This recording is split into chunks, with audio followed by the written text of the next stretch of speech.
Yes, Prabhuji. Yes, Prabhuji, we can hear you.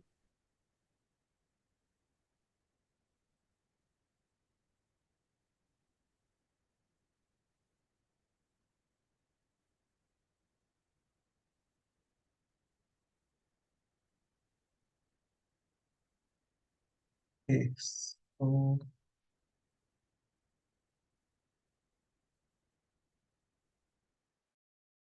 I'll share my screen and we will go through the agenda for today. The good part is that we have reached our first milestone, as I sent the message yesterday in the group, that we will be finishing off with the introduction part of the Bhagavad Gita. Now, before we proceed, how many of you will be able to read today? If you can just raise your hands and give me an indication. Okay, Ivana Mataji has raised her hand. Shweta Mataji is there. Okay, no worries. So three of us, maybe I'll also contribute and, we can go start it. Thank you so much, Mataji. So what Prabhuji, I'm going I can Yeah, do it, but maybe around 5:30. After that, I may have some work, so I might drop at that okay, no time. worries, Mataji. No So worries. until Yeah, that as long as you time, are, I'll be yeah, fine. as long as you have, sure, Yeah, sure, until no that worries. time, I'll be fine. Yeah. Okay. Hmm, I was about to share my screen. Oh, here we go. And this is the agenda for today. Oh, sorry. Okay, ignore the first page. I forgot to edit that. So, as usual, this session is dedicated to my spiritual grandfather, the founder Acharya of ISKCON, A.C. Bhaktivedanta Srila Prabhupada, Srila Prabhupada Ki Jai. And of course, all the other previous acharyas of ISKCON, the Guru Parampara of ISKCON, and to my Siksha Gurus. Without their help and their guidance, I wouldn't have been here basically. So this and obviously my spiritual master. This particular session is dedicated for the pleasure of all of these personalities. And whatever I'm going to do, I will whatever I'm going to say here, I'll merely repeat what I have heard in the lectures of Srila Prabhupada, what I have read in the books of Prabhupada, and whatever I have learned from my Siksha Gurus, my spiritual master, and the Guru Parampara of ISKCON. So this is the agenda for today. We'll do Mangala Charan first. We'll invoke some auspiciousness by chanting some pranam mantras, and then we will finish off the introduction part of the Bhagavad Gita and question and answers as usual. So these are some of the topics of discussion today. So secret of attaining Krishna is further explained. So in the last session, we saw that what was the secret of attaining Krishna. Can anyone recall and repeat? What was the secret that we saw? Please came.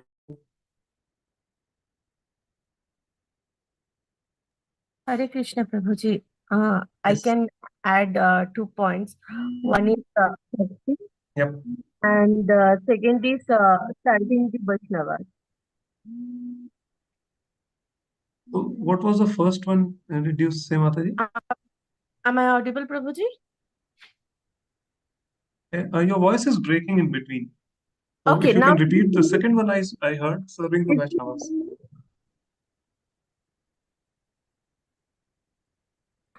Hare Krishna. Is it clear? I think your voice is breaking. Okay, I'll rejoin Yeah, then. it's better now. Okay. So I said that one is Okay, sure. knowing about the Krishna and doing chanting his name. Another is serving the Vaishnavas. Mhm. That's Okay. all. Anyone else? I'm looking for one specific, secret thing that we studied in the last session, by which you can straight away go back home, back to Krishna. If you do that, that one thing. Keep thinking about the Krishna and doing everything. When we are doing everything, we surrender it to Krishna. Mhm. Yes. Close, we are close, Mataji. Others?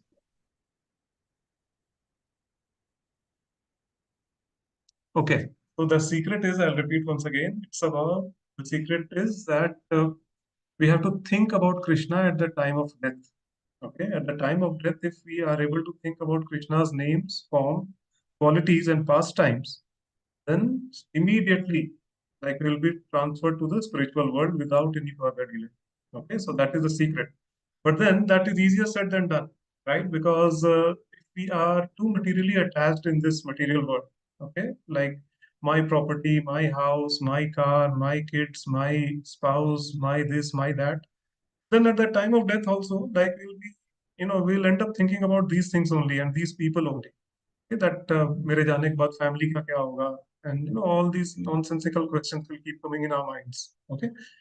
So the reason why we chant Hare Krishna Mahamantra every day and we stress so much on chanting the Hare Krishna Mahamantra every day, because once you develop this habit of chanting, like fixed number of rounds every day, slowly what will happen that you'll start, relishing the taste, relishing a particular taste in chanting.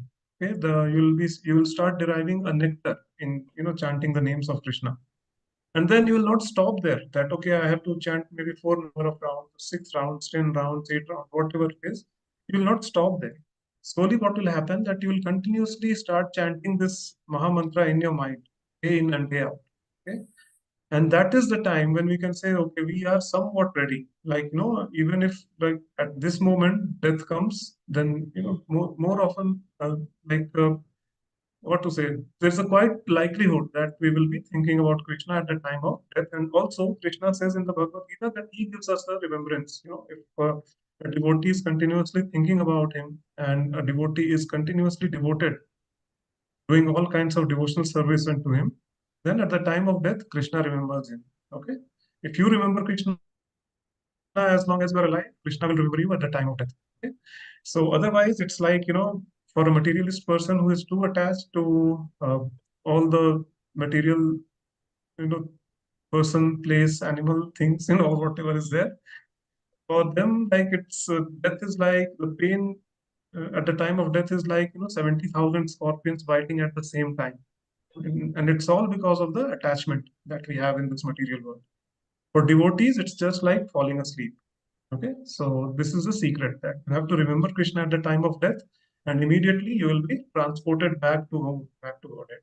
Okay, so now this secret we know now. Okay, but in this particular session, we will see a little more, some further explanation like how it can be done and what is Krishna's opinion about it. Okay, and how to think about Krishna constantly. Right, we know the secret now. How to execute that? So that is another thing. Then which is better, Dhyan Yoga or Bhakti Yoga? Okay, so a lot of yoga studios are coming up these days, okay, where they ask you to just sit at one place and just think of nothing. Okay, so we'll see how practical it is and which is better. Second is we will discuss about the qualities of Arjuna. Okay, like Arjun, we all know that he is the companion of Sri Krishna. He is a friend of Krishna and he's a very nice devotee of Krishna. But then why is Arjun Arjun? We know, right? We'll try to understand what were his qualities. And then position of Bhagavad Gita among all the Vedic literatures. So, which is known as Gita Mahatmya. We will see some of the verses of Gita Mahatmya, and with that, we will end the introduction part of the Bhagavad Gita today. Okay, so these were the agenda for today, and so now I'm going to chant some pranam mantras. Let's invoke some auspiciousness, and those who know can repeat after me while staying on mute. While uh, those who don't know, please try to listen to all these pranam mantras because listening is also very, very purifying. ॐ अज्ञानतिमिरन्धस्य ज्ञानाञ्जनशलाकया चक्षुरुन्मिलितं येन तस्मै श्रीगुरुवे नमः। श्रीचैतन्यमनोभीष्टं स्थापितं येन भूतले स्वयं रूपः कदा मह्यं ददाति स्वपदान्तिकम्। वन्देऽहं श्रीगुरुरो श्रीयुतापदकमलं श्रीगुरून् वैष्णवांश्च श्रीरूपं साग्रजातं सहगणरघुनाथान्वितं तं सजीवम् साद्वैतं सावधूतं परिजनसहितं कृष्णचैतन्यदेवं श्रीराधा कृष्णपादान् सहगणललिता श्रीविशाखान्वितांश्च हे कृष्ण करुणा सिंधु दीनबंधु जगत्पते गोपेश गोपिकान्त राधाकान्त नमस्तुते तप्त कांचन गौरांगी राधे वृंदावनेश्वरी वृषभानुसुते देवी प्रणमामि हरिप्रिय वाञ्छाकल्पतरुभ्यश्च कृपा सिन्धुभ्य एव च पतितानां पावनेभ्यो वैष्णवेभ्यो नमो नमः नमो महावदन्याय कृष्ण प्रेम प्रदायते कृष्णाय कृष्ण चैतन्य नामिने गौरत्विषे नमः नमो ओं विष्णुपादाय कृष्णपृष्ठाय भूतले श्रीमते भक्तिवेदांत स्वामिनिति नामिने नमस्ते सारस्वते देवे गौरवाणी प्रचारिणे निर्विशेषा शून्यवादी पाश्चात्य देश तारिणे जय श्री कृष्ण चैतन्य प्रभु नित्यानंद श्री अद्वैत गदाधर श्रीवास आदि गौर भक्तवृंद हरे कृष्णा कृष्ण कृष्ण हरे हरे हरे राम राम राम हरे हरे मूकं करोति वाचालं पङ्गुं लङ्घयते गिरिं यत्कृपातमहं वन्दे श्रीगुरुं दीनतारिणं परमानन्दमाधवं श्रीचैतन्य ईश्वरं हरि ओम. All right, so I see some more people joining in. Ishita Mataji, Samanvita Mataji, and Vasavi Mataji. So, out of you three, how many of you will be able to read if I share the screen? Just raise your hands and give me an indication.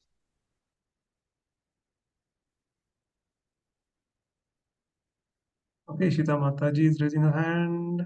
Vasavi Mataji is good, nice. Okay, so we have 4 or 5 people, so yeah, it won't take long before we finish this. And some very good realizations will be there, towards the end, like we are nearing the end of the introduction. So, yes, let me share my screen once again and we can get started.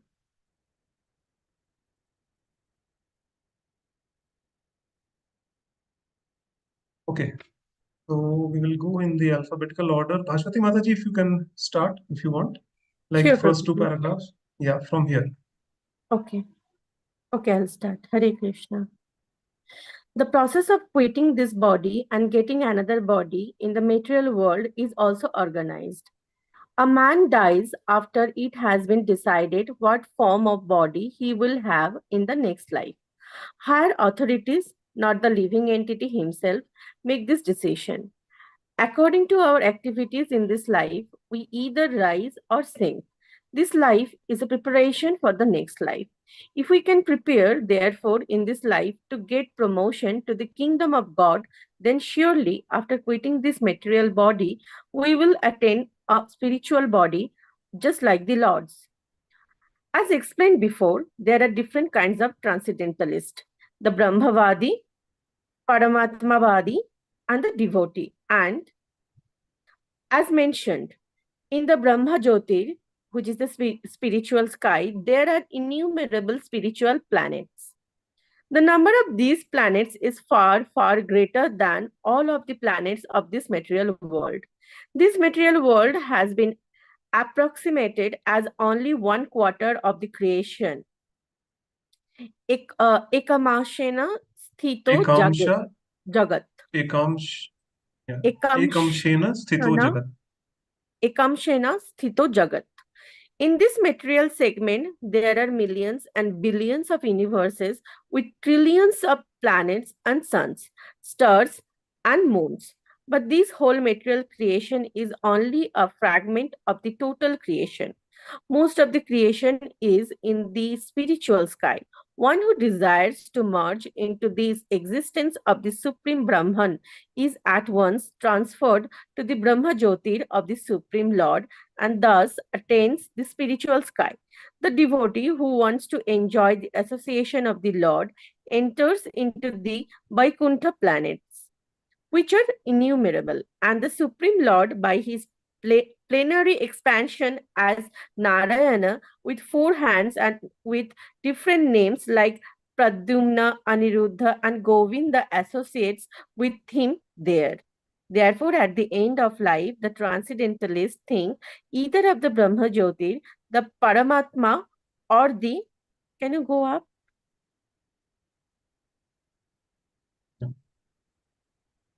or the Supreme Personality of Godhead, Sri Krishna. In all cases, they enter into the spiritual sky, but only the devotee or he who is in personal touch with the Supreme Lord enters into the Vaikuntha planets or the Goloka Vrindavan planet. The Lord further adds that of this there is no doubt. This must be believed firmly. We should not reject that which does not tally with our imagination. Our attitude should be that of Arjuna. I believe everything that you have said. Therefore, when the Lord says that at the time of death, whoever thinks of me as Brahman or Paramatma or as the personality of Godhead certainly enters into the spiritual sky. There is no doubt about it. There is no question of disbelieving it. Hare Krishna. Okay. Yeah. Thank you, Mataji. Thank you so much. Okay. So some very important things to note here. So Srila Prabhupada speaks about different types of transcendentalists. Okay. One is the Brahmavadi, and then Paramatmavadi, and then the devotee. Okay. So, when we speak about personality of Godhead or Krishna, okay, so there are three aspects to him, and depending upon the spiritual maturity of the person who is practicing bhakti or maybe who is practicing dhyana yoga or any other form of spiritual practices they are doing, like Krishna reveals him to them, to that degree. Basically, that's what Krishna also says in the Bhagavad Gita.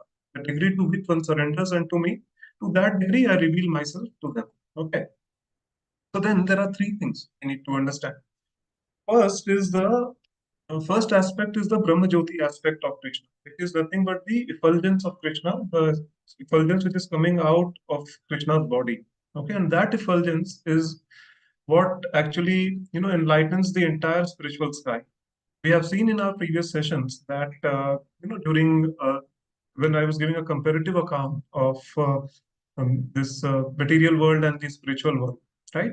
So at that time, we have seen that this material world is full of darkness, right? And we need some sources of illumination like sun, moon, stars, all these heavenly bodies which are there, right?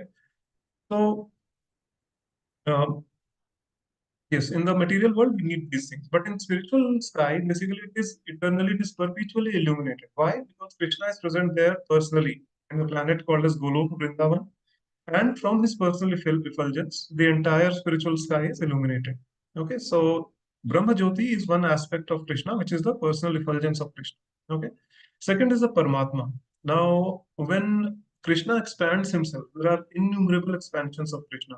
Okay, and when it comes to material world, Krishna enters as he expands himself as one form which is known as Shiro Dakshai Vishnu, right? And that form actually enters into each and every single atom in this material universe. Okay, so these are some technical things. Maybe if time permits, someday we can discuss about how this material world came into existence and how this process of creation takes place. But it has been very elaborately explained in Srimad Bhagavatam. Okay, so if some of you are interested, then just start reading the Srimad Bhagavatam and you can ask questions to me personally as well. I'll be happy to answer. Okay, but for now, just understand that there is one expansion of Krishna which is known as Chirodakshai Vishnu. And that in that form, Krishna enters into each and every single atom, right? And that form itself, he is also present as a Paramatma in our hearts. Okay, the four-handed Paramatma form. So, first aspect is the Brahma Jyoti, which is the spiritual effulgence of Krishna. The second aspect is the Paramatma, localized Paramatma in the heart of every living entity. Okay, doesn't mean that he is present only in the human bodies. Okay, he is present everywhere, even in the body of like microscopic organisms. Okay, so that is the Paramatma aspect. And third is the Bhagwan, which is nothing but non-different from Krishna, Krishna's personal presence. Okay, Bhagwan. So then three types of transcendentalists are there. So who realize Krishna in different degrees. Okay, so a devotee basically realizes in the Bhagwan aspect of Krishna. Okay, and that is the reason why he is. Devotee like devotees, they are allowed to enter into the Vaikuntha planets. Okay, like if, for example, if there is a yogi who is practicing dhyana yoga or ashtanga yoga, as we say it, so generally what they do is their fate is that they like merge into the Brahmajyoti of Krishna. Okay, so when we talk about liberation, there are 5 types of liberations. Okay, so this is something a detailed thing which I am going to give now. So first is the Sayujya Mukti.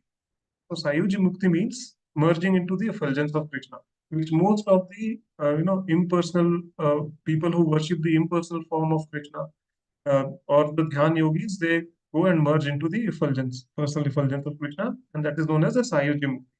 But this kind of mukti is not very appreciated by the devotees, among the devotees, because devotees are never satisfied. When you merge into the personal effulgence of Krishna, then there is nothing much you can do there, right? You will be just entering into, as a spirit soul, you will just enter into the spiritual sky. There are innumerable Vaikuntha planets, but you will not be allowed to enter into any of those Vaikuntha planets. You will be simply traveling in the spiritual sky, although that is also a state of bliss, okay? But the problem with this thing is that as spirit soul is very active by nature, okay? It's a part and parcel of Krishna, and it is very active by nature. Okay, so it just cannot stay in one place. And we have seen that, like, even like in this material world, also we see that during the COVID times when the lockdown was imposed all around the world, how many people were they were just craving to go out, right? It was very difficult for them to remain seated for the whole day in maybe confined to their homes or wherever they were. Correct. So why? Because by nature, the spirit soul is very active. It needs some activity. It needs to do something. Okay? And the nature of the spirit soul is also to serve, right? So spirit soul, by its original nature, it's trying to hanker. It has this hankering for the service towards Krishna. Okay. So when you are just hanging around in a spiritual sky doing nothing, so that is it becomes very boring for that spirit soul. And over a period of time, they get bored, and then they are again attracted by Maya, and they again come down here in the material world. They fall down again. So there is every likelihood of them falling back again into the material world, actually. Okay, so this Sayuji Mukti or merging with the effulgence of Krishna is not something which is desirable by the devotees. Okay, so devotees of Krishna, maybe in the actual devotees of Krishna who truly love Krishna, okay, with all their hearts, they don't even ask for liberation. They say that, okay, as long as I'm serving you, Krishna, I'm happy even in this material world. Okay, they don't hanker. But Krishna is so kind that he actually gives them another 4 kinds of liberations, according to the choice of that devotee or the mood of service of that devotee. What are the remaining 4? One is known as Salokya Mukti. Okay, that means residing in the same planet as Krishna. Okay, either at Golok Vrindavan or any of the Vaikuntha planets. So a devotee, first thing, he or she is allowed to enter into the Vaikuntha planets, unlike the impersonalists who were just roaming around in the spiritual sky. Okay. Second, Sarishti Mukti. That means having the same opulence as that of Lord. Now, wherever Krishna is there, goddess of fortune follows, right? Srimati Radharani is the original eternal mother, right? And all the Lakshmis, goddesses of fortunes, are basically expansions of Srimati Radharani. Okay, so wherever Krishna is there, needless to say, opulence will be there. Okay, so now if you are residing the same planet as Krishna, then and serving Krishna, obviously that opulence will be associated with you as well, right? So you will become Sarishti Mukti is also there. That means same opulence as the Lord. Third is Sarupya Mukti, same bodily features as the Lord. If you all can recall, like in the first session when I was sharing a slide was showing an artist's impression about the Vaikuntha planet. Okay, you must have seen that all the inhabitants of Vaikuntha, they looked exactly like Narayan. Okay, the same bluish complexion, 4 hands, and each of the hands are holding Shankh, Chakra, Gada, and lotus flower, right? So they look exactly same. Okay, so that is us having same bodily feature as the Lord Himself. Okay, so that is known as Sarupya Mukti. And last but not the least, which is very much desired by all the devotees, is a Samipya Mukti. That means to be Lord, right? To serve Him personally. Okay, so these are the 5 types of liberations I spoke about, and this is what is explained here. Because this is the introduction part, so it has just been summarized. But yes, this is the whole maybe crux of all this. And there are innumerable Vaikuntha planets, as it has been mentioned here, and there are different forms of Narayana there. And according to our mood, or according to the kind of bhakti that we perform, okay, the devotees are basically sent to any of these Vaikuntha planets. Also, according to our attachment with a particular form of Krishna, okay, like some people are very attached to Narsim form, okay, so maybe they will be sent to a planet where Narsim Dev is the presiding deity. They can have his personal association. Some people are very much attracted towards Lord Ramchandra, so they can be promoted to Saket Dham or Ayodhya, right, where they can have personal association of Lord Sri Ramchandra. But here at ISKCON, we generally we are hankering to get association of the original Krishna, the two-handed form of Krishna who plays the flute and performs eternal pastimes with Srimati Radharani. And that is the reason at ISKCON, or we generally worship the Yugal Kishore, okay, the eternal youthful form of Sri Radha and Krishna, so that at the time of death we are able to think about them, and once we quit our body, we can get the entry into the Golok Vrindavan. Okay, so this is the whole summarization of this particular paragraph. So we can move on. Who can read next? Ivana Mataji, if you can read next from this line here, maybe next two paragraphs. Yes, Prabhuji. The Bhagavad Gita 8.6 also explains the general principle that makes it possible to enter the spiritual kingdom simply by thinking of the Supreme Lord at the time of death. Yam yam vapi smaranam bhavam tyajate ante Ante. Okay, let me help you out, kalevaram. Mataji here. Yam yam vapi smaran bhavam. Yeah, त्यजत अन्ते कलेवरम तम तमेवैति कौन्तेय सदा तद्भाव भावितः. Yes.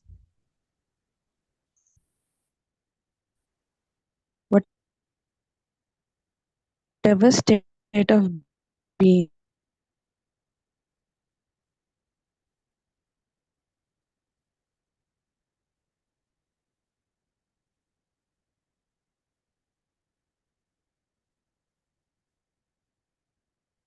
We can't hear you, Mataji. Is it just me or everyone else?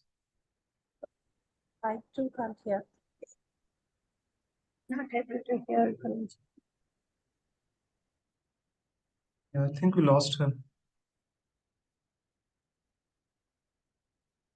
Okay. No worries.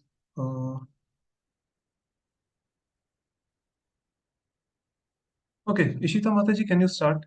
Maybe once Ivana Mataji back, you can give her another chance. Yeah. Sure. From here. Sure. Whatever state of being one remembers, when he quits his present body, in his next life, he will attain to that state without fail. Now, first we must understand that material nature is display of one of the energies of the Supreme Lord. In the Vishnu Puran 6.7.61, the total energies of Supreme Lord are sorry, delineated. Please help me with the pronunciation. Deline, okay. Mentioned. Delineated. Delineated.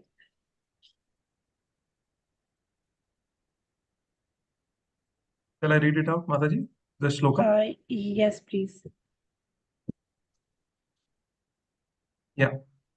Vishnu Shakti Para Prokta Kshetragyakya Katha Para Avidya Karma Samajnana Tiya Shaktir Ishyate.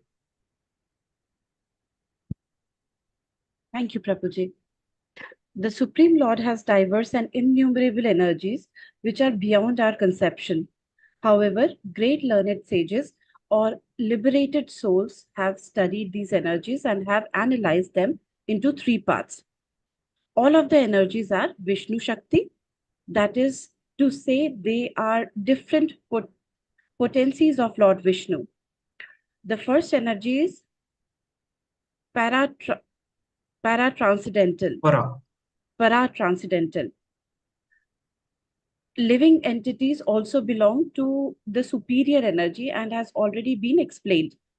The other energies or the material energies are in the mode of ignorance. At the time of death, either we can remain in the inferior energy of the material world, or we can transfer the energy to of the spiritual world. So the Bhagavad Gita 8.6 says, Yam yam vapi smaran bhavam tyajati ante kalevaram tam tam Kalevaram. kalevaram tam tam evaiti Evaiti. konteya. Prabhuji, help me again. Tam tam Yeah. evaiti Evaiti konteya. konteya Yeah. sada tat bhava bhavita. Hmm. Whatever state of being one remembers, when he quits his present body, in his next life he will attain to the state without fail. In life, we are accustomed to thinking either of the material or the spiritual energy. Now, how can we transfer our thoughts from material energy to the spiritual energy? There are so many literatures which fill our thoughts with the material energy, newspapers, magazines, novels, etc. Our thinking, which is now absorbed in these literatures, must be transferred to the Vedic literatures. The great sages, therefore, have written so many Vedic literatures, such as Puranas. The Puranas are not imaginative, they are historical records. In the Chaitanya Charitamrita, Madhya 20.122, there is a following verse: Maya Mugdha Jivera Nahi Swata Krishna Janana Jivere Kripaya Krishna Jnana. Krishna Jnana Jivere Kripaya Kaila Krishna Veda Purana. The forgetful living entities or conditioned souls have forgotten their relationship with the Supreme Lord, and they are engrossed in thinking of material activities just to transfer their thinking power to the spiritual sky. Krishna Vipayana. Dvapayana Vyasa Krishna Dvapayana Vyasa has given a great number of Vedic literatures.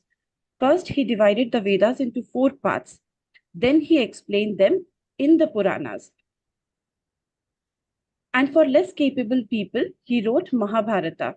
In the Mahabharata, there is given the Bhagavad Gita. Then all Vedic literature is summarized in the Vedanta Sutra. And for future guidance, he gave the natural commentation of Vedanta Sutra called Srimad Bhagavatam. We must always engage our minds in reading these Vedic literatures. Just as materialistics engage their minds in reading the newspapers, magazines, and so many materialistic literatures, we must transfer our reading to these literatures, which are given to us by Vyasadeva. Vyasadeva. In that way, it will be possible for us to remember the Supreme Lord at the time of the death. That is the only way suggested by the Lord. He guarantees the result. There is no doubt. Shall I continue, Prabhuji? Thank you so much, Mataji. Yeah. Okay. No, I think this should be good enough. There are some important points here to discuss. So, first of all, you all are able to hear me without any breaks, right? Or is there any lag that you all are experiencing? Not now. There is no lag, Prabhuji. It's fine, Prabhuji. Because I see that a lot of your voices are breaking actually. So, am I audible very clearly, or maybe I can switch my... Voice is clear, Prabhuji. Okay, no, fine. That's okay. So, yeah, we saw some very important things here. That first thing, what Krishna says in the Bhagavad Gita is Yam Yam Vapi Smaran Bhavam Tijatya Ante Kalevaram Tam Tam Evaiti Kaunteya Sada Tad Bhava Bhavita. That means whatever state of being one remembers when he quits the present body, in his next life, he will attain that state without fail. Okay, so that is the reason why in the last session I said that at Krishna consciousness, we do not teach the art of living. We teach the art of dying, right? Because that is the ultimate final exam, the time of death, the time at which we are quitting our body, that is our ultimate final exam. And our consciousness at that time will determine what kind of body I'm going to have in my next life. Okay, whether I will stay in this material world or whether I will be able to successfully transfer myself to the spiritual world, back home, back to Krishna. Okay, now if, as Prabhupada is saying here, that there are so many things around us which actually enables us to, condition our thoughts and channelize our thoughts towards the material energy, right? For example, newspapers are there, magazines are there, novels are there. These days, TVs are there, Netflix and whatnot. So many things. So continuously, so whatever we see, when we try to understand how our mind works, okay, according to the Vedic science, basically, okay, then we'll come to know that whatever we do, whatever we watch, whatever we hear, they all have a subtle impact on our mind, okay, and our mind actually kind of just grabs them. It's just like a computer which is trying to gather all the information from all possible places. Okay, so we may be watching some stupid serial, or maybe something which is some abominable things are being shown on the TV, and maybe the movies which are made these days, you see there's so much of violence and illicit things are being shown there. So uh, a person may say that, okay, I am just watching this movie for entertainment, for the sake of entertainment, right? But we do not realize one thing, that our mind is continuously, kind of processing that information, which is being like displayed in front of us. Okay, so it actually impacts our consciousness. So that is the reason why maybe after watching a particular TV serial or a movie, generally if you go to bed, more often than not, you will be end up having dreams which are somewhat similar to the situations that you saw in the movie. Okay, so this is one of the aspects of the subconscious mind. So if we just imagine, if we flood our mind with all these nonsensical informations, which are there in maybe newspapers, magazines, TVs, internet, and all those things, what will be our consciousness at the time of death? Okay, do you really think that it will be possible for us to remember Krishna at that point of time? We will remember about any Tom, Dick, and Harry, anything at that point of time, but for Krishna. Okay. So until unless we practice Krishna consciousness very seriously, we cannot condition our consciousness in such a way that we are able to remember Krishna at the time of death. That is the reason why chanting is so important, and that is the reason why we lay so much stress on chanting. Okay, so and Krishna, clearly says that, and Prabhupada is mentioning here that there is no nothing, there is nothing which can stop us, from attaining Krishna. It's just that our determination is required, because there is so much of literatures are there. Vyasadeva has given us so many literatures to read. Four Vedas are there. I mean, it will be a superhuman act if a person in Kali Yuga tries, I mean, finishes and understands even one Veda. What to speak about four, right? And Ved Vyas was fully cognizant of this fact that in Kali Yuga people will be dull-headed. Okay, so what he did is that he divided those Vedas into 18 Puranas and 108 Upanishads. Okay, and Bhagavad Gita is also one of those Upanishads. Okay, so there's so much to read, so much to learn, basically, right? And at ISKCON, there is no scarcity of books and literatures, right? You can just walk into your nearest center, and people will be more than happy to, flood you with different kinds of literatures. Okay, and Prabhupada has done so much for us. Like, he took the trouble of translating all those Sanskrit verses into English and Hindi and so many other languages, and it's there today, right? And another important point, what Prabhupada mentions here, is that Puranas, and for less capable people, Vedas wrote Mahabharata. Right? Some people even say that Mahabharata is the fifth Veda, basically. Why? Because Bhagavad Gita is a part of that. But actually, if you see, Bhagavad Gita is considered as an Upanishad. Okay, Gita Upanishad. That's what we say. So less capable people mean, like it's not. It doesn't mean that people who are less intelligent or maybe dumb people. No, less capable people means that in those times, not everyone used to go to a gurukul to get siksha from a spiritual master. Okay, and then ultimately he was given the diksha. After completing the siksha. So there was strict varnashram system which was being followed in the previous eras, and this entire society was divided into four varnas. And this division is done by God Himself, Krishna Himself. Krishna Himself confirms in the Bhagavad Gita, Chatur Varnyam Maya Srishtam. That means I am the creator of the four varnas.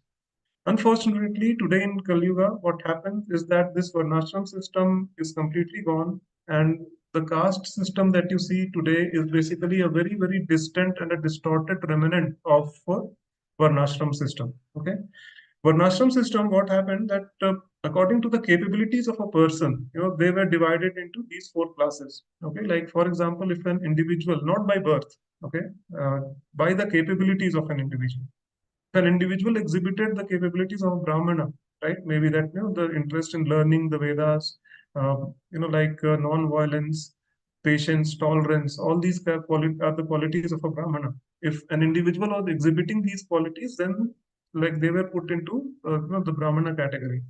Similarly, bravery in war, or that administrative nature. So these are the qualities of a Kshatriya, right? So if anyone was displaying those characteristics, then they were put as Kshatriya, right? So in the Varnashram system, the Shudras and the women basically they were they didn't go to a Gurukul to take formal Siksha.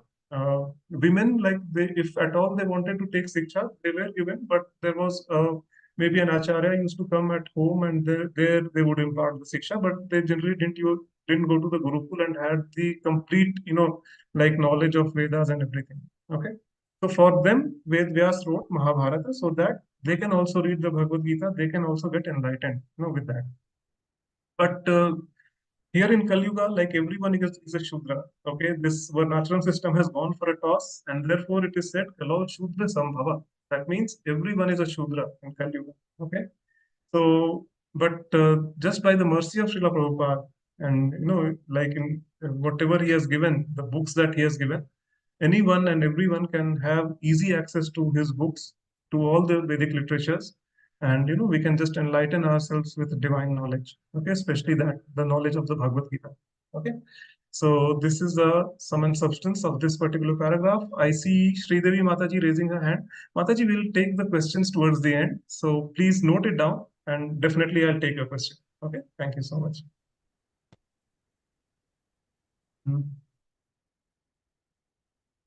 Okay, so we have to read from here.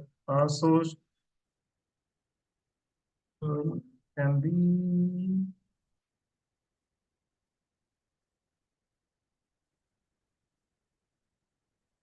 Okay, Samanvita Mataji, if you can read.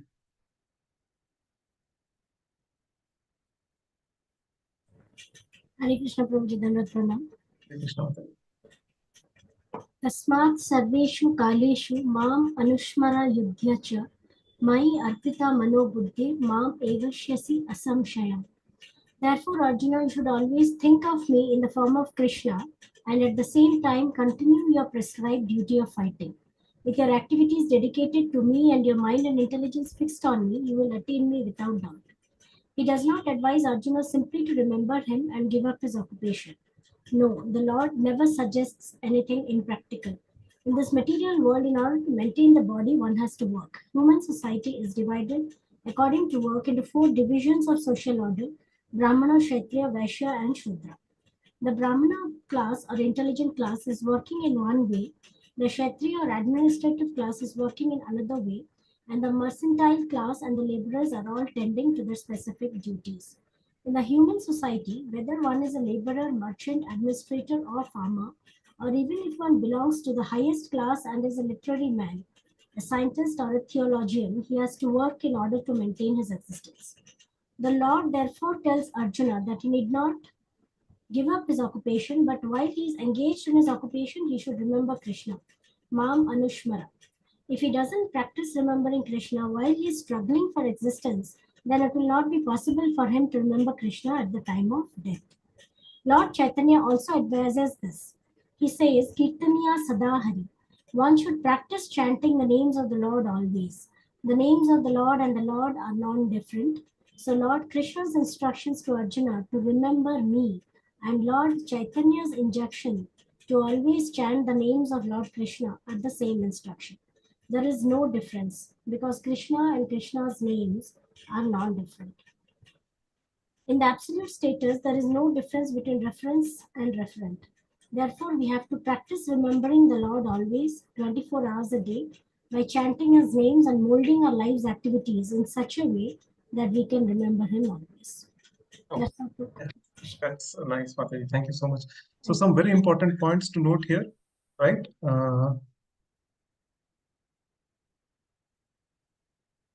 Firstly, that you need not give up your occupation. Okay, like a lot of people, when they say, they see the ISKCON devotees, especially us when, when we are wearing dhoti kurta and, going to different ISKCON programs, right? They simply like they have a I don't know from where this misconception came, without getting into the details or the intricacies of how a particular organization works. You simply have a predefined, conception or a notion about that place. Okay, like what? So they think that okay, if you join ISKCON, then you will have to shave your head.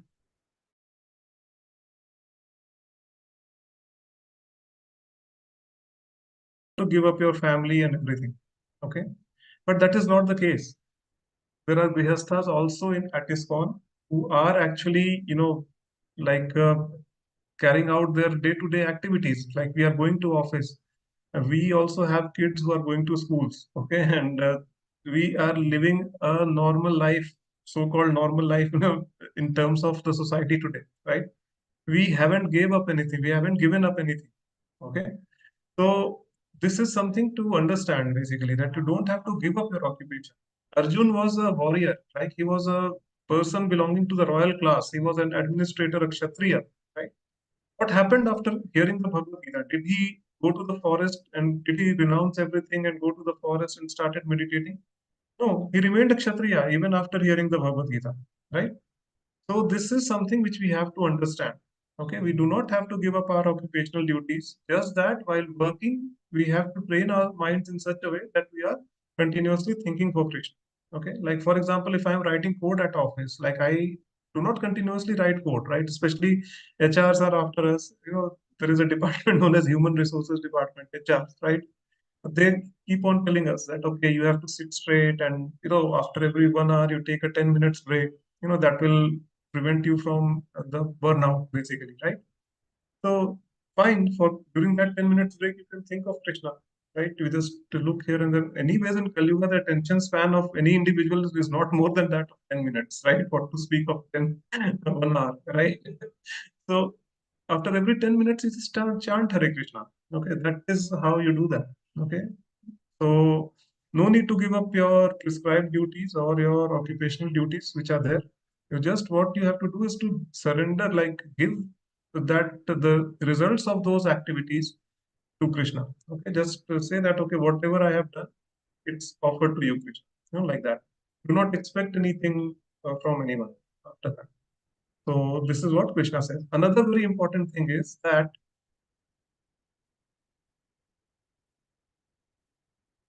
while he's engaged in his occupation, he should remember Krishna. If he doesn't practice remembering Krishna while he's struggling for existence, then it will not be possible for him to remember Krishna at the time of death, right? Because see, just imagine situation of Arjun, right? Krishna is asking Arjun to remember him. Now, a battlefield is, I don't think that it's a very comfortable place where, you can sit and remember Krishna very nicely, right? I mean, it is anything but a comfortable place. People, more than one people are actually, trying very hard to kill you, are ready to fight and kill you immediately, right? In such a situation, how can you remember Krishna, right? But Krishna is actually encouraging Arjun to do that. right? Just think about me and fight. This is what he's saying. So if Arjun can do that on the battlefield, then I think our lives are much easier compared to that of Arjun. Our situations are much easier compared to that of Arjun, right? What will happen? Like max to max, we sit in an air-conditioned office in front of a laptop or a computer, right? And that is what we do, right? Most of us, at least here in Bangalore. Some of the marketing folks who have the field work, they have to run around. Yes, physical labor is also there. Some other people are there, but then just imagine that no condition is that adverse where you cannot remember Krishna. Just to compare your situation with that of Arjun, right? He was on a battlefield. People were ready to kill him, and those people were none other than his own relatives, right? So what can be more difficult than that? So even in difficult circumstances, if you are able to remember Krishna, then there is every likelihood that during the time of death you will be able to remember Krishna. If you are not able to remember Krishna in your day-to-day life, day-to-day activities, when you are struggling for your existence, then it will be very difficult for us to remember Krishna at the time of death. This is what Krishna is saying here. So yes, this is a very important way. Okay. So next, Shweta Mataji, if you can read from this. Yes, Prabhu. Yeah. Hare Krishna. How is this possible? The Acharyas give the following example. If a married woman is attached to another man, or if a man has an attachment for a woman other than his wife, then the attachment is to be considered very strong. One with such an attachment is always thinking of the loved one. The wife who is thinking of her lover is always thinking of meeting him, even while she is carrying out her household chores. In fact, she carries out her household work even more carefully so her husband will not suspect her attachment. Similarly, we should always remember the Supreme Lover, Sri Krishna, and at the same time perform our material duties very nicely. A strong sense of love is required here. If we have a strong sense of love for the Supreme Lord, then we can discharge our duty and at the same time remember Him. But we have to develop that sense of love. Arjuna, for instance, was always thinking of Krishna. He was the constant companion of Krishna, and at the same time, he was a warrior. Krishna did not advise him to give up fighting and go for the forest to meditate. When Lord Krishna delineates the yoga system to Arjuna, Arjuna says that the practice of the system is not possible for him. We have a sloka Thank you here. so much, Mataji. Arjuna So yes, Uvacha. yeah, no, yeah, that's okay, Mataji. Like we can just proceed after some time. Because there is a very Okay. nice example, Prabhupada has given here of the attachment of a married man to some other woman or a married woman to some other man, right? And just see how foresighted our acharyas were, right? They were like very clear that this situation is going to happen in society, in the forthcoming years, and that is the reason why they have cited this example. And just to testify their reading of the direction in which this whole society was going. A few years back, like this is the pre-COVID time, I was reading a newspaper and I came across an article there that in Bangalore, what are the most number of cases in a police station? Like they collected some data from all a few police stations, and they were just trying to analyze that what are the most, the top most cases which are there. So surprisingly, it was not robbery, it was not theft, it was not murder, and of course, it was not rash driving. When you think of Bangalore, the first thing that comes in your mind because of the Bangalore traffic is rash driving. Okay, but even that was not there, right? The most most number of cases which were there were the number of divorce cases. Why? Because of some extramarital affair which was going on. Either wife was not satisfied by the her current husband, or the husband was not satisfied by his current wife.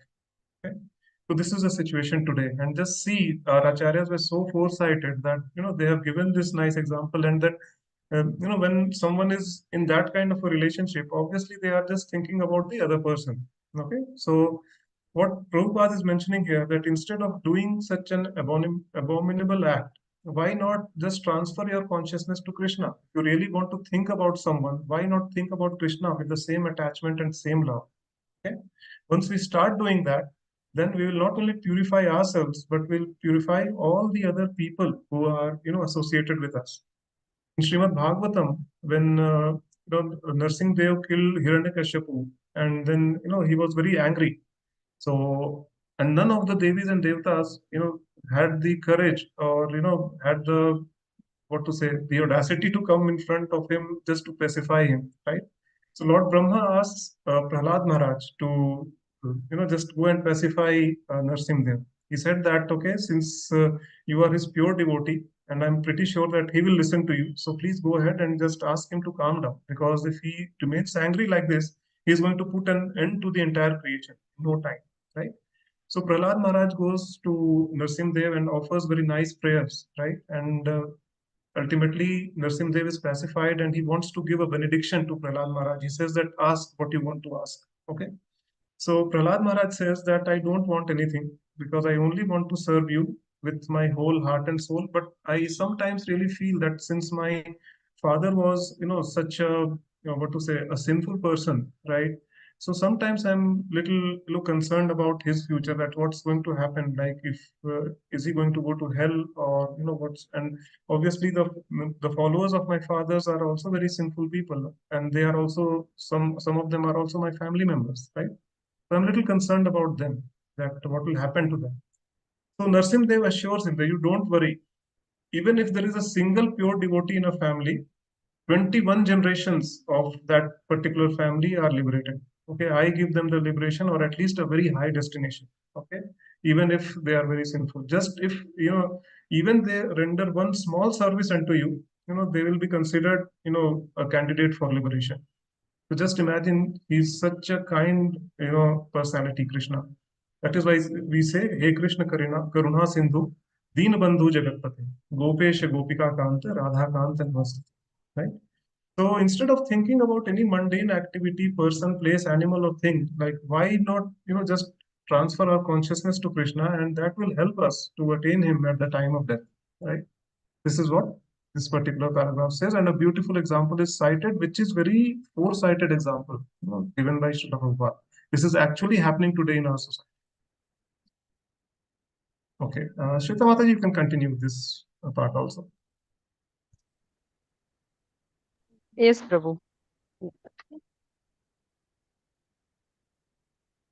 Yoyam yogas. 1 second, Prabhu. Just I'll get my book. I was reading from my book. Yeah. Arjuna Uvacha Yoyam yogas Tvaya Prokta Samyena Madhusudana Etasyaham na pashyami chanchalatvat sthiram. Arjuna said, O Madhusudana, the Yes. system of yoga which you have summarized appears impractical and unendurable to me, for the mind is restless and unsteady. Bhagavad Gita 6.33 sloka. But the Lord says, Yoginam api sarvesham madhata gatenantaratmana shraddhavan bhajate yo mam sa me yuktatamo mataha. Of all yogis, the one with great faith who always abides in me, thinks of me within himself, and renders transcendental loving service to me, is the most intimately united with me in yoga, and is the highest of all. That is my opinion, says in Bhagavad Gita 6.47 sloka. So, one who thinks of the Supreme Lord always is the greatest yogi, the supermost jnani, and the greatest devotee at the same time. The Lord further tells Arjuna that as a Kshatriya, he cannot give up his fighting. But if Arjuna fights remembering Krishna, then he will be able to remember Krishna at the time of death. But one must be completely surrendered in the transcendental loving service of the Lord. We work not with Yes, our that should body. be fine. Yeah, Yeah, okay, that's fine, Prabhu. Mataji. Yeah, okay, Prabhu. Thank you. Hare Yeah, it's Krishna. okay. Thank you so much. Yeah. Hare Krishna. So yes, some very nice things like here I wanted to discuss here, the comparative account of the Dhyana Yoga and Bhakti Yoga is given. Okay, and what is Krishna's opinion towards the end? Okay, see, it doesn't matter what we think, what you think, or what anyone else thinks. Okay, ultimately, all that matters is what Krishna thinks. What is his opinion on a particular subject matter? Okay. So we see a lot of yoga studios all around, right? I mean, they twist and turn the body, try some breathing exercises. Yes, they all are indeed very good for your physical well-being. Okay, but yoga doesn't is not only that basically.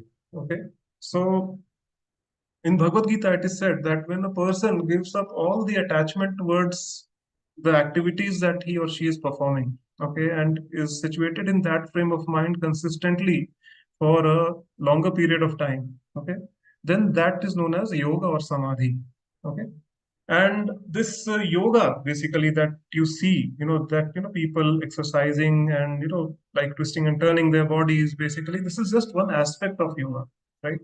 Yoga is actually the meditation or this asanas that we do are basically one aspect, and it actually comprises of 8 stages. Okay, which is known. That is the reason why it is known as Ashtanga Yoga. Ashtanga Yoga, right? 8 stages are there, and it starts with Yam, Niyam, Asan, Pranayam, Pratyahar, Dharana, Dhyan, and Samadhi.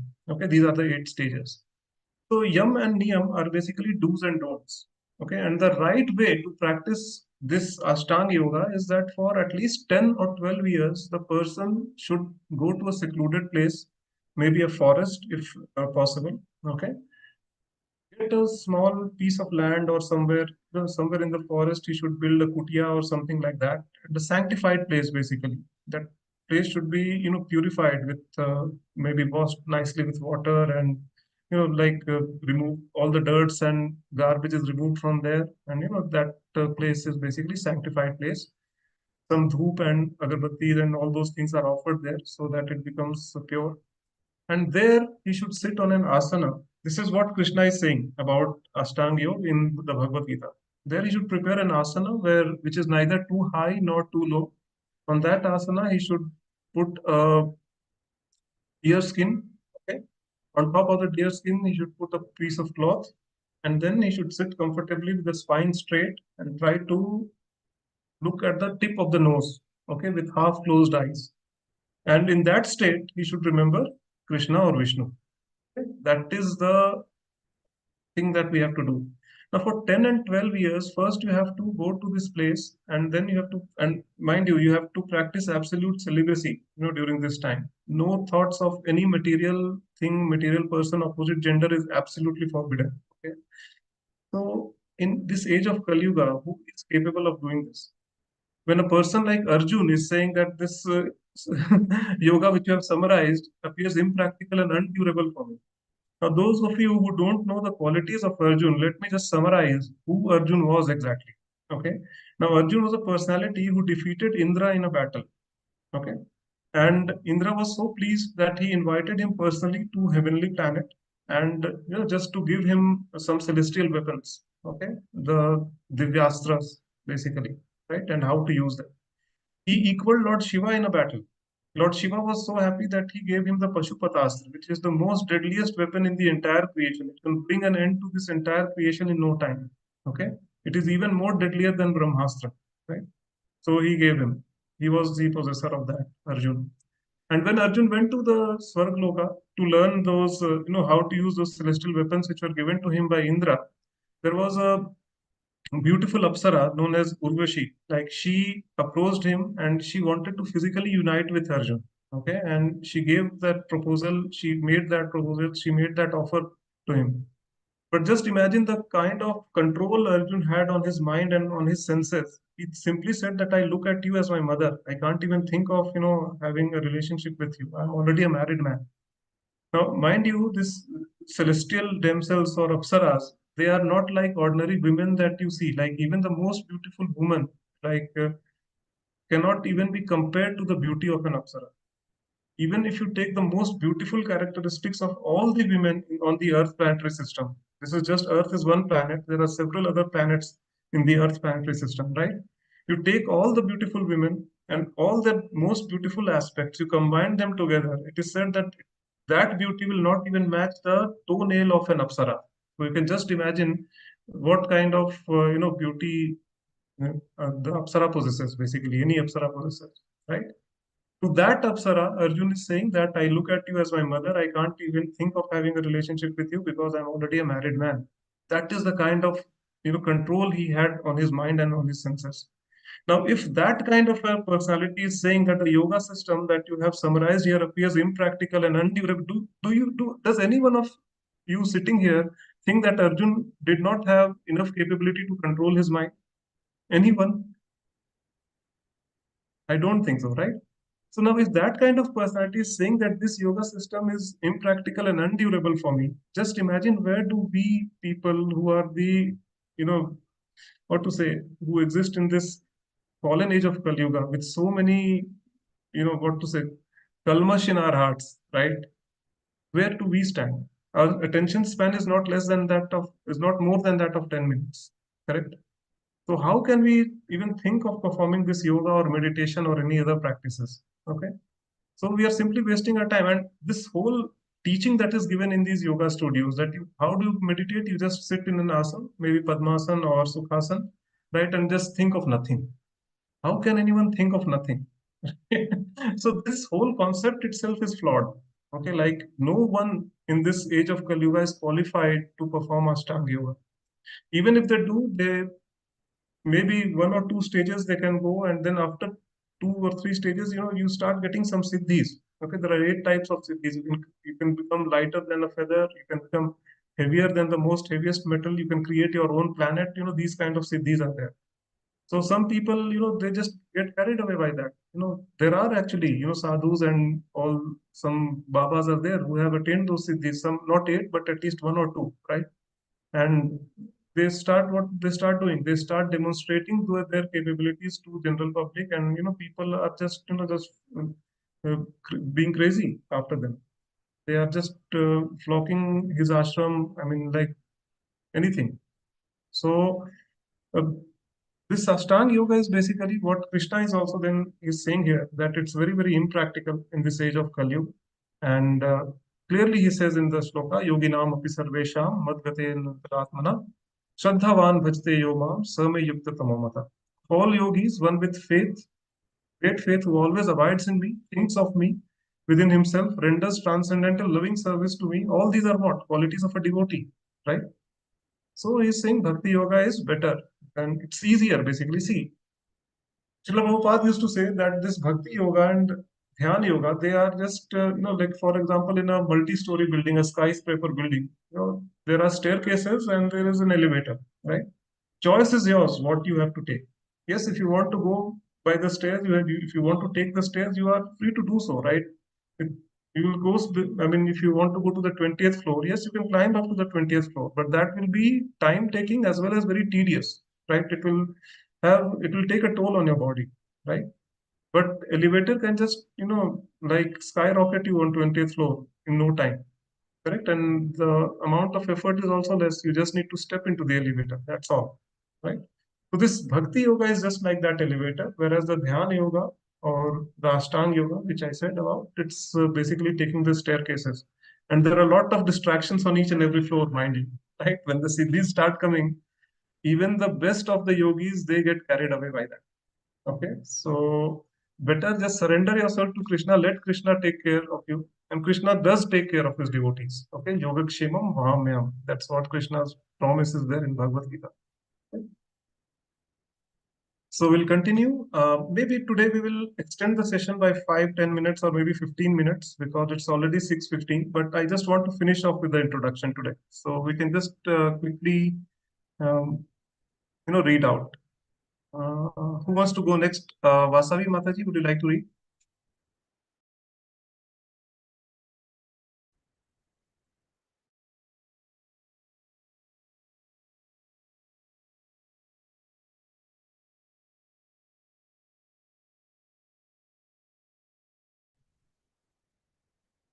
Okay, Sridevi Mataji is there. Yes, Mataji, please go ahead. Start reading.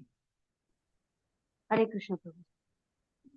We work not with our body actually, but with our mind and intelligence. So, if intelligence and the mind are always engaged in thought of the Supreme Lord, then naturally the senses are also engaged in His service superficially.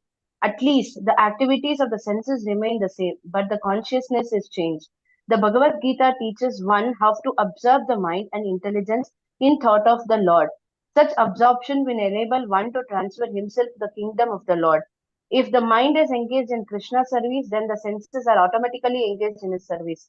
This is the art, and this is also the secret of the Bhagavad Gita. Total absorption in the thought of Sri Krishna. Modern modern man has struggled very hard to reach the moon, but he has not tried very hard to elevate himself spiritually. If one has 50 years of life ahead of him, he should engage that brief time in cultivating this practice of remembering the Supreme Personality of Godhead. This practice is the devotional process. Sarvanam Kirtanam Vishnu. Can you scroll down, Prabhuji? Varanam. Okay. Smaranam Pada Sevanam Archanam Vandanam Asyam Sakhyam Atma Nivedanam. Sakyam. These 9 processes, Sakyam Atma Nivedanam. These 9 processes, of which the easiest is Sarvanam, hearing the Bhagavad Gita from the realized person, will turn one Shravanam. Hearing the Bhagavad Gita from the realized person will turn one to the thought of Supreme Being. This will lead to remembering the Supreme Lord and will enable one, upon leaving the body, to attain a spiritual body which is just fit for association with the Supreme Lord. The Lord further says, you want me to continue, Prabhuji? Yeah. Yes, please. Can you please? Yeah. Abhyasa yoga yuktena chetasa nayana gamina paramam purusham divyam yati parat parthan chintan. He who meditates on me as a Supreme Personality of Godhead, his mind constantly engaged in remembering me, undeviated from the path, he, O Arjuna, is sure to reach me. This is not very difficult process, however, one must learn it from an experienced person. Tad which vignan artham. Is that right, Prabhuji? Tad vignan artham. So gurum eva big gachet. One must approach One must approach a person who is already in practice. The mind is always flying to this and that, but one must practice concentrating the mind always on the form of the Supreme Lord, Sri Krishna, or on the sound of his name. The mind is naturally restless, going hither and thither, but it can rest in the sound vibration of Krishna. One must thus meditate on Paramam Purusham, the Supreme Personality of Godhead in the spiritual kingdom, the spiritual sky, and thus attain Him. The ways and the means for ultimate realization, ultimate attainment are stated in Bhagavad Gita. And the doors of this knowledge are open for everyone. No one is barred out. All classes of men can approach Lord Krishna by thinking of Him, for hearing and thinking of Him are possible for everyone. Yes, that should be enough, Mataji. Yeah. So I think nothing much to explain here. Like minds, so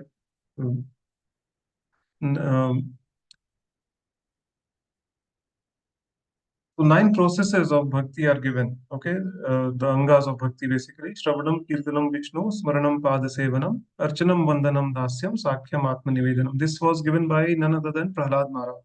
Okay. So in Srimad Bhagavatam, 7th canto, 5th chapter, verse number 23 is actually, telling that these are the 9 angas of bhakti, basically. So yes, and out of these, Shravanam is the most easiest, basically, right? Just listen from a bona fide person. That's it. Listen the Bhagavad Gita, read the commentaries, and maybe there is no, better preacher than Srila Prabhupada. right? He has written everything down in his purport, and he has said that, even after I quit this body, I leave this, material place, I'll stay with all of you in the form of my books. Okay, so he has just written down everything. So many lectures are there. You can just read the books. You can just listen to the lectures, and you will be fully enlightened, right? So Shravanam is the most easiest of them. And even while chanting, when you chant the names of Lord, Hare Krishna, Krishna Krishna, Hare Hare, Hare Ram, Ram Ram, Hare Hare. Shravanam and Kirtanam you are doing simultaneously. You are chanting. Why? Because you are taking the names of the Lord, and at the same time you are hearing that. So this is an easy process, right? It's a simple process, but not easy, basically, because not everyone can take to it. Okay. So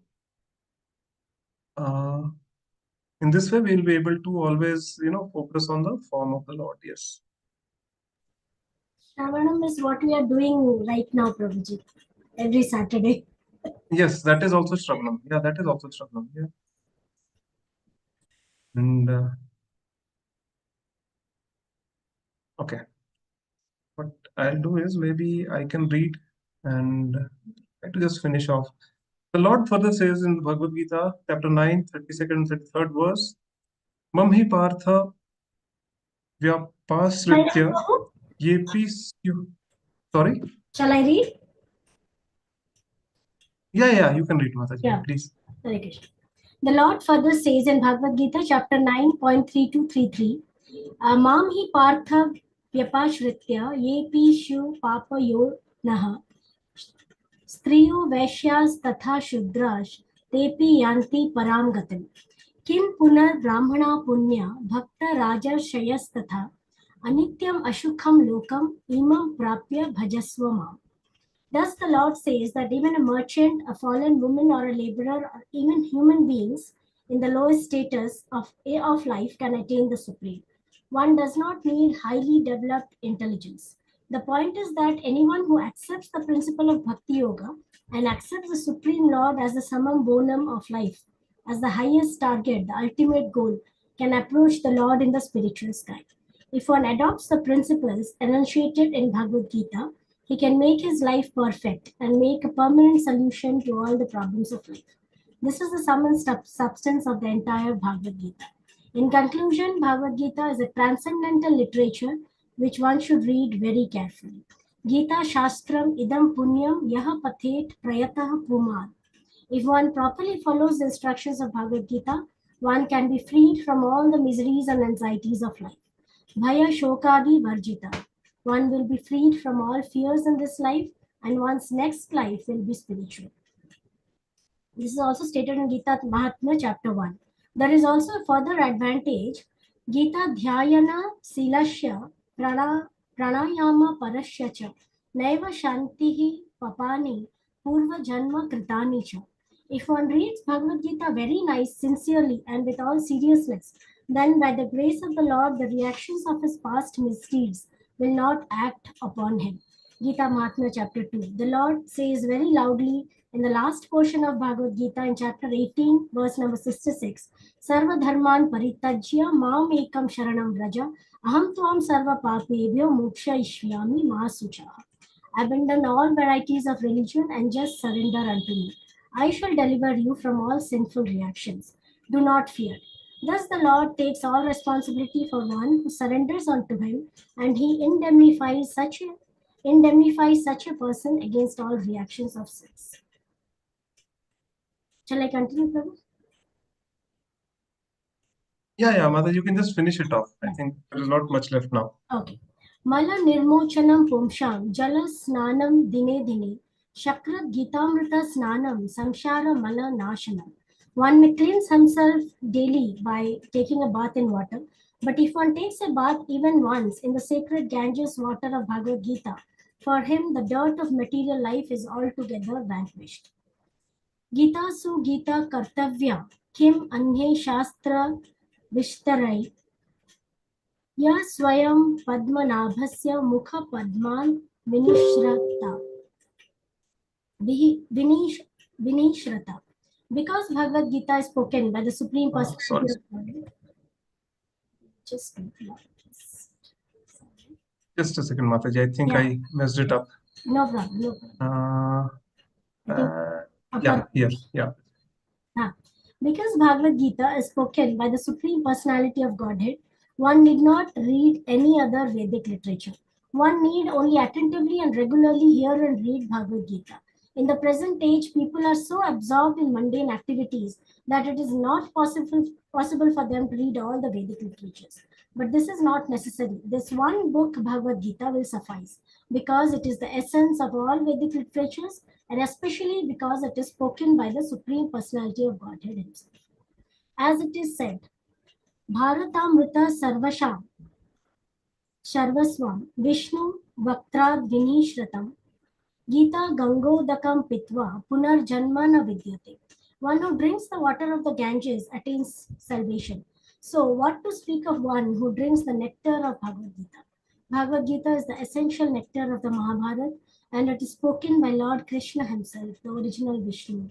Bhagavad Gita comes from the mouth of the Supreme Personality of Godhead, and the Ganges is said to emanate from the lotus feet of the Lord. Of course, there is no difference between the mouth and the feet of the Supreme Lord, but from an impartial study, we can appreciate that Bhagavad Gita is even more important than the water of the Ganges. Sarvupanishado Gavo, Dogdha Gopala Nandana, Partho Vatsa Sudhir Bhokta, Dugdham Gitamritam Mahat. This Gita Upanishad, Bhagavad Gita, the essence of all the Upanishads, is just like a cow. And Lord Krishna, who is famous as a cowherd boy, is milking this cow. Arjuna is just like a calf, and the learned scholars and pure devotees are to drink the nectarian milk of Bhagavad Gita. Ekam Shastram Devaki Putra Gitam, Eko Devo Devaki Putra Eva. Eko Mantrastasya Namani Yani Karmapi Ekam Tasya Devasya Seva. In this present day, people are very much eager to have one scripture, one God, one religion, and one occupation. Therefore, Ekam Shastram Devaki Putra Gitam. Let there be one scripture only, one common scripture for the whole world, Bhagavad Gita. Eko Devo Devaki Putra Eva. Let there be one God for the whole world, Sri Krishna. Eko Mantras Tasya Namani, and one hymn, one mantra, one prayer, the chanting of his name. Hare Krishna, Krishna Krishna, Hare Hare, Hare Rama, Rama Rama, Hare Hare. Karmapi ekam tasya devasya seva. And let there be one work only, the service of the Supreme Personality of Godhead. The Thank you so much, Mataji. Wow. Very nice, Prabhuji. Hari Yeah, no, Thank not you required, so Mataji. I think. Yes, thank you so much. It was a nice. So we have just finished the introduction part of the Bhagavad Gita, and towards the end, some of the glories of Bhagavad Gita has been given. The references have been cited from the Gita Mahatmya, right? And the essence of all these shlokas that we just read is basically that Bhagavad Gita is the sum and substance of all the Vedic literatures. Okay, like if we don't need to read the four Vedas, the 18 Puranas, 108 Upanishads. Like no one is qualified in this age of Kali Yuga to do that, right? And as we have seen earlier, that Mahabharata was written by Ved Vyas for the less intelligent people. And each and every single person in this age of Kali Yuga is the less intelligent, right? And you know what? Like if you read the Bhagavad Gita and compare it, the Sanskrit language that is being used, in the Bhagavad Gita compared to Srimad Bhagavatam or maybe Brahma Samhita or any other literature, Bhagavad Gita is the easiest one. Trust me on that. Like, I still have problems reading the Srimad Bhagavatam, the shlokas of Srimad Bhagavatam, right? It is, little difficult basically, right? So it's easy and it is summarized. Just you need to know what you need to know, and then just you need to follow what Krishna is saying in the Bhagavad Gita. And just by doing that, like you'll go back home, back to Godhead, right?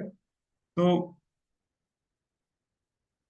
and like even Krishna like confirmed, like we have seen in the previous verses, in one of the verses it was cited that yoginam api sarve cham, right? So that was one thing. There is another verse very nicely where Krishna is actually promising that he will bring back the devotee, like he gives them the intelligence basically through which the devotees can go back to him, right? And it is like Bhagavad Gita 10th chapter 10th verse, if I'm not wrong. तेषां सततयुक्तानां भजतां प्रीतिपूर्वकं ददामि बुद्धियोगं तं येन मामुपयान्ति ते. Right? That tesham satata yuktanam, those who are continuously engaged. Continuously engaged in what? Bhajatam priti purvakam, in chanting my names with pure love and devotion. Okay? Dadami buddhi yogam tam. I give them the intelligence. Yen mamu payandite, through which they can come back to me. Right? So Krishna is promising basically that, okay, you just keep chanting the names of Sri Krishna, and then you'll go back home, back to Krishna. Right? This is the Yuga Dharma of Kali Yuga. Right? Not possible for us to perform, some opulent fire sacrifices, which people used to do in the Treta Yuga, because we don't have the pure ingredients that were used in those fire sacrifices. We don't have the qualified brahmanas, to perform those sacrifices. Brahmanas of those days used to light the sacrificial fire just by chanting the Vedic hymns. They didn't need any matchstick or any other source of fire to, light the fire. Where do we get those kind of brahmanas today? There's no one there, right? Similarly, we do not have the kind of lifespan which people of Satyuga used to have. The Yuga Dharma of Satyuga was to perform meditation on the form of Krishna or Vishnu, right? And for thousands of years they used to meditate, because the lifespan of people of Satyuga was 1 lakh years, basically, right? So in 1 lakh years, they used to spend around 10,000, 20,000 years just meditating. Can we do that in Kali Yuga? No. We can't even leave our phone for 10 minutes, smartphone for 10 minutes. What to speak about, meditating for years together, right? It's not possible for us. So that is the reason why the acharyas were very merciful. Krishna was very merciful. Krishna is very merciful, basically. Like, they all knew that people of Kali Yuga will be the least qualified and very dull-headed, basically. Even if they chant the name, that should be good enough to purify them. And just look around how many people are doing that, right? Just have to chant Hare Krishna, Krishna Krishna, Hare Hare, Hare Ram, Ram Ram, Hare Hare. To chant one round of this Hare Krishna Mahamantra, a newcomer may take 7.5 minutes, right? As you progress in Krishna consciousness, this time will reduce from 7.5 to maybe 5 minutes, 5.5 minutes. So that means maximum if you're chanting, say, 2 rounds in a day, maximum you're looking at 15 minutes, right? People are not even willing to give that 15 minutes to Krishna, right? What to speak of, performing fire sacrifices and meditation. So, and similarly, we cannot expect them to read all the Vedic literatures which are there. So there are 4 Vedas, 18 Puranas, 108 Upanishads. Not possible at all, sir. Not possible at all, right? The only thing that we can do is just stick to Bhagavad Gita. That is the essence of all the Vedic literatures. And yes, we can just go back home, back to Godhead, right? That's the simple process, but it's not easy. That's what I said. So that brings us to the end of this session. I would now like to open the floor for this for question and answers. I think Sridevi Mataji raised her hand long time back, so I'll give her the first chance, and then others can also join in. You can also share your realizations. Okay, what are the key takeaways? Which are the parts of the purport that you like the most, right? And on which topics would you like to meditate, after going back? So Sri Devi Mataji, please go ahead, ask a question. Hare Krishna, Prabhuji. Prabhuji, I'm not sure. I'm referring to the Mahabharata, which was played in the Z5. Okay, in where there was a conversation between Sri Krishna and Karna during the Chatur Varnamayam. Okay, so there was a discussion saying that Karna was not allowed for any battle. This one saying he was not a born Kshatriya. He is like a Suta Putra. And Krishna was telling that it doesn't go with your birth, it go with your skills. Well, it doesn't really matter.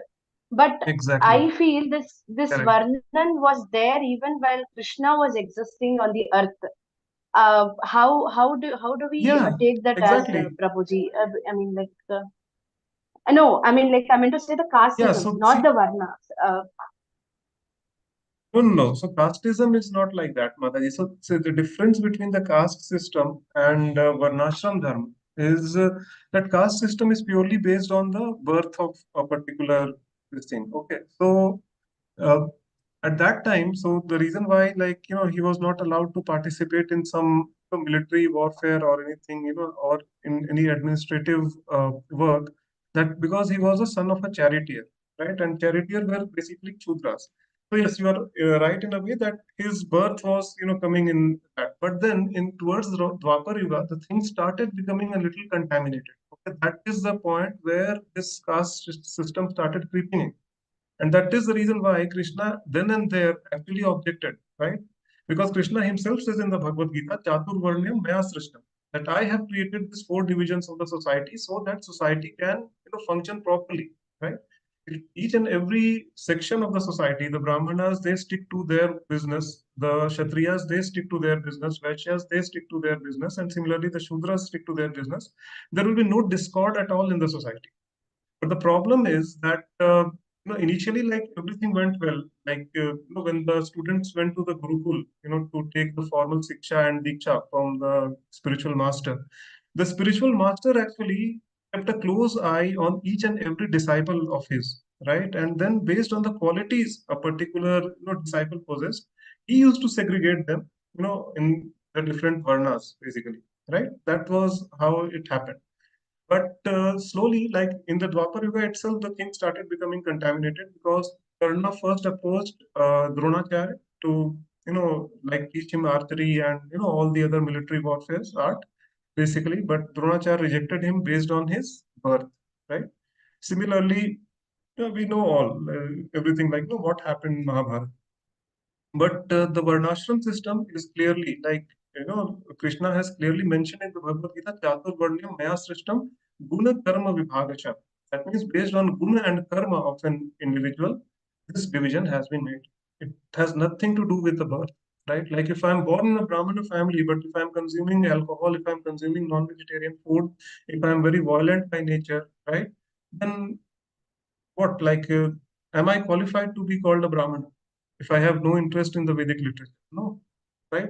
On the other hand, if a person who is born in a lower family, right, and like he or she is displaying all the qualities of a Brahmana, which is mentioned in the Bhagavad Gita, then yes, Chaitanya Mahaprabhu has also said, right, that one who knows the science of God, he is qualified to become a spiritual master, correct? So there are five things, like five qualifications which one should exhibit in order to become a spiritual master, right? And that is first is that he should have control on the tongue. Okay. Vacho vegam manasa krodha vegam, jivha vegam udropastha vegam, etan veganyo vishet dhira, sarvapimam prithvim sasishya. That means vacho vegam, he should have the control on the tongue, what he speaks, what he or she speaks, right? That is one. Vacho vegam manasa, the control on mind. Krodha vegam, control on the anger.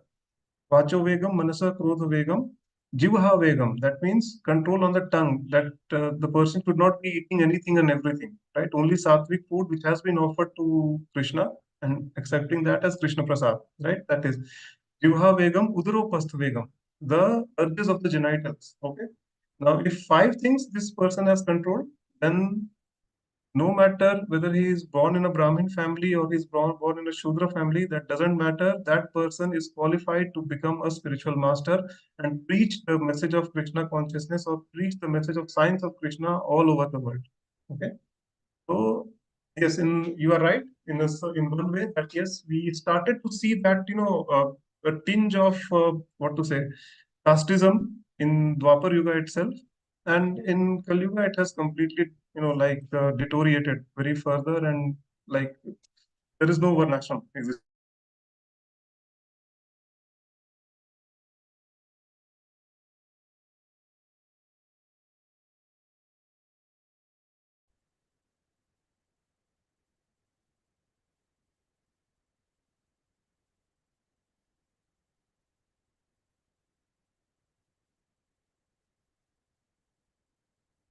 Okay, anyone else who would like to ask any questions, any realizations they would like to share? Thank you, Prabhuji. Sorry, my network got disconnected. I'm really sorry. Thanks for answering it. And I'll be quitting the meeting, Prabhuji. Hare Krishna. Hare Krishna, Mataji. Yeah, sure. Okay, we have Shweta Mataji. Please go ahead, Mataji. Yeah. Yeah, Hare Krishna Prabhuji. Just recollecting the word like Navavida Bhakti we have discussed today in the class. So actually I'm just eagerly waiting to hear more about Navavida Bhakti, like how we can inculcate that in our daily activities, Prabhuji. So maybe in next session, can you please bring it up at the first Yes. So time? Navvida Bhakti is a very nice, it's a very nice way to basically, engage yourself and, advance nicely on the path of spirituality. See, the reason is that, okay, chanting is also very, very purifying, Mataji, by the way, okay? Like, there is no question about that. And that is a Yug Dharma of Kali Yuga. So we should all chant Hare Krishna Maha Mantra. But the thing is that we are so contaminated, our hearts are so contaminated that this mind actually tricks us in all possible ways to, stop chanting, basically, right? So in order to purify ourselves, in order to cleanse all the dirt which is there in the heart, right, we have to perform this Navvida Bhakti. Okay, and out of that, deity worship is, one of them, right? We have seen. So it starts with Shravanam, Kirtanam, Vishnu, Smaranam, Padasevanam, Archanam, Vandanam, Dasyam, Sakhyam, Atma, Nivedanam. So Archanam and Vandanam, like they go hand in hand, and then, that is one way to cleanse ourselves, basically. Okay? So the best example that you can see was that of Ambrish Maharaj. Okay, he engaged all his senses in just directed towards Krishna in all Krishna conscious activities. He was one perfect example of a Krishna conscious person. Okay, how he used to listen only to Krishna Katha or anything pertaining to Krishna. Okay, he did not engage in any mundane things. Like although he was a king, so just as a duty of a king, he used to just dispose of all the duties which were there. But apart from that, whatever time was left, he was always engaged in listening about names, forms, qualities, and pastimes of Krishna. Okay, so ears are done. Then similarly, tongue. Okay, he always used to speak about Krishna, and he also always used to take Krishna prasad. Okay, he used his hands to touch the deities of Krishna or to paint the temples, right? Wherever he used to visit of Krishna. Okay, he used his legs to go to the temples of Krishna. Okay, so he used his eyes to see the beautiful deities of Krishna, right? So in this way, he was engaging all his senses in the service of Krishna. Okay, in the senses in the service of Rishikesh, master of all the senses. Yes. So by doing that, he actually, became a very great devotee to that extent that when Durvasa Muni actually cursed him, Krishna was so angry that he just released Sudarshan Chakra to kill Durvasa, right? Like if you offend Krishna, Krishna will tolerate that. He will even forgive you for that. But you offend a devotee of Krishna, then no one can save you, right? So this is how we can, inculcate this Navida Bhakti. If you want to read more about it, Mataji, then just you can get the Nectar of Devotion or Bhakti Rasamrit Sindhu, right, from your nearest ISKCON center. You can also order that on gogita.in. So I think you will get it. If you are having difficulties, just let me know. I can also send it to you. Okay. So did I answer your question, Mataji? Yes, Prabhuji. Actually, like I have heard, like when we are doing in our daily routine, like offering water with tulsi and flowers and doing aarti, these Yes. and all comes Yeah, that under is a like part of Vandanam. archan, vandanam. Okay. Yeah, Oh, Archanam, yeah, Vandanam. vandanam. Comes under that. Okay. So yeah, that is the reason why, because it actually purifies us. The deity worship is actually purifies us. Lot of people, they condemn deity worship. That what is the need of deity worship? It's just a picture or just a stone. So, but it's not that. It's Archa Vigraha, right? It's a Archa avatar. It's an avatar of Krishna, right? And if to such people, my reply would be that if you say that God is everywhere, then He's in the deity also, right? So what is the harm in worshiping that? No harm, right? So it actually cleanses you, it purifies you, and it removes all the dirt from your heart, and then this is how you progress in that. Okay, so Sindhu Mataji. And that is the only place where I Yes, can Mataji, engage please go my ahead. family members also into the service of Krishna Prabhuji. I can ask children to get tulsi Yeah, leaves and I can ask them to absolutely. offer, Yeah, yeah, offer absolutely. prasadam also. So that's why I Very just, nicely you're doing, Mataji. I think, this is how you should be doing, right? Every family member is engaged. You can ask them to clean the altar. You can ask them to bring the tulsi leaves. You can ask them to, pour the water in the glass of Krishna, right? And then maybe offering you can do, but then these activities you can engage different family members. Very nice. I'm very happy to hear that, Mataji. Yeah. Yeah, so that's why I just thought to get more information, like what and all I can make the family members also like to follow. At least that's the first step, right, Prabhu? If we take the first step, obviously Krishna will come like with 100 steps towards us. So I strongly believe in 100 that. steps towards you. Absolutely. Yeah. Thank you, Prabhu. Thank you so so much. much. Very nice. Yeah. Very nice. Thank you. Hare Krishna. Yeah. Sindhu Mataji, you can go next. Yeah. Hare Krishna Prabhuji. Hare Krishna. Is Srimad Bhagavatam and Bhagavad Gita the same?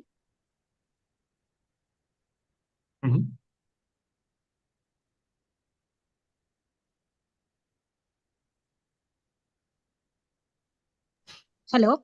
I can't hear you, Mataji. Can you please repeat again? Yeah. Is Srimad Bhagavatam and Bhagavad Gita the same?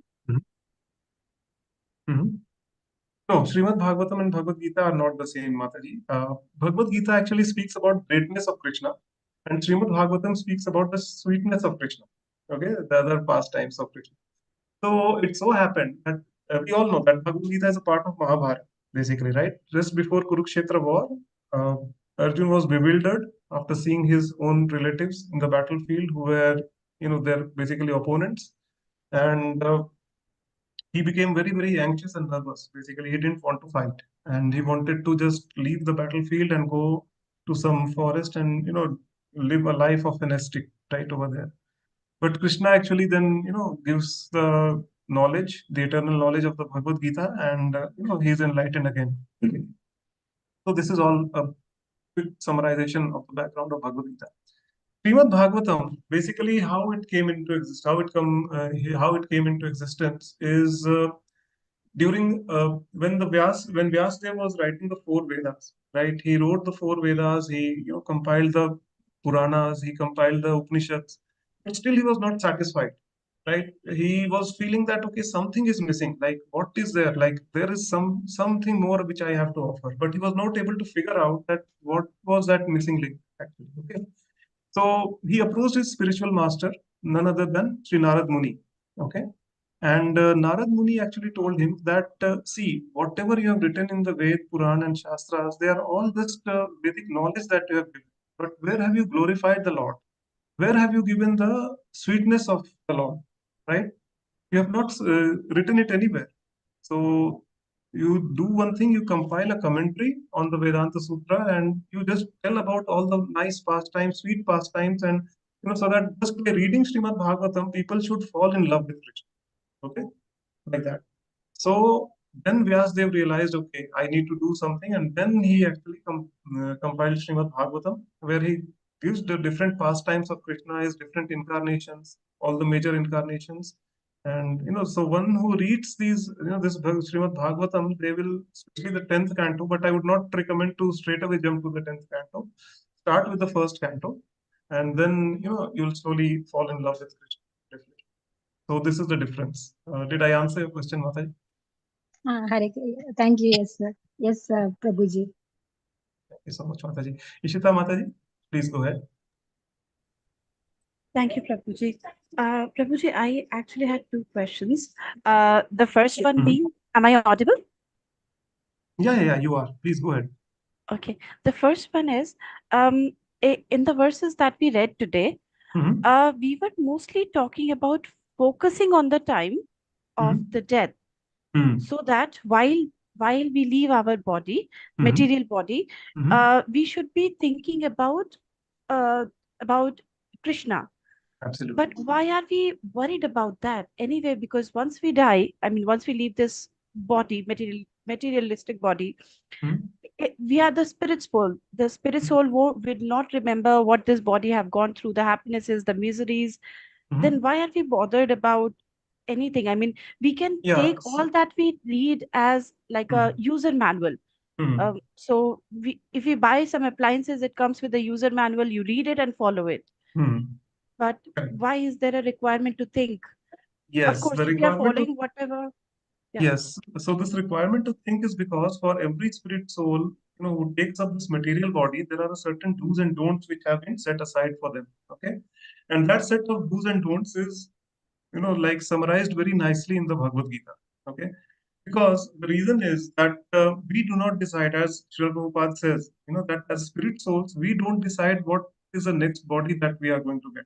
Okay, it is the higher authorities which are basically in line with Krishna, right? Who will be, deciding. And to be more precise, it will be the Devis and Devatas, and like Yamaraj is the one who actually, gives us a punishment for all the sinful activities that we do. And then, basically it's a Maya Devi or the Durga Devi, right, who actually decides that what our fate will be, depending upon the karma that we have done here. So karma itself is a very complex topic, Mataji, right? And this consciousness is very, very important. Otherwise, like, if we are in the consciousness of an animal, then how can we think that, we are eligible to go to Vaikuntha? In Vaikuntha, the mood over there is just Krishna. Okay, Krishna is the center, and the mood is to serve Krishna. But if we have Kam, Krodh, Lobh, Moh, Mad, and Matsarya within us, right, then how? It's very difficult to give that up. Okay, even for a spirit soul. The very reason why here we are here in this material existence is because we became envious of Krishna at one point of time. Okay, and we wanted to live separately, we wanted to live independently, and wanted to enjoy independently. Okay, so this material world is just like a rehabilitation center, or a kind of an antivirus software, right, which is running in the infected head of ours, right, in the infected consciousness of ours, basically, to clean that consciousness. So until unless we practice this by continuously thinking about Krishna and continuously rendering devotional service to Krishna, we will not be freed from this Kam, Krodh, Lobh, Moh, Mad, and Matsarya, right? And until unless we are freed, it's very difficult to attain to the spiritual world. Yes, with to a certain extent, yeah, we can at max get another human life, right? But if our activities are very, very abominable, then we can like fall down to the lower species of life as well. And worst thing, we can go down to the lowest lower planetary systems, born as asuras or something. So if you're born in a Earth planetary system, even in lower species, there is at least some chance that through evolutionary process, slowly, maybe you will be born as an insect, then you will take a form of a bird and then animal, and like that, and then finally you will get another human life and another chance to break this cycle.